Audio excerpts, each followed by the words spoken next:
Okay mga bossing, nagtanong si sir kung magkano raw ang labor natin sa top overall, no? Dito sa atin 30,000 ang labor niyan, top overall. So bali guys, isa rin to sa titingnan nyo kung bibili kayo ng second hand, okay? Yung mga gustong bumili ng second hand na sakyan, unang yung titingnan yan, okay?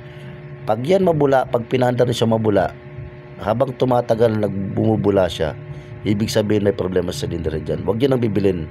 Then titingnan nyo rin yung yung makina, kung may usok, yung dipstick, kung may talsik, yan titingnan nyo rin yan.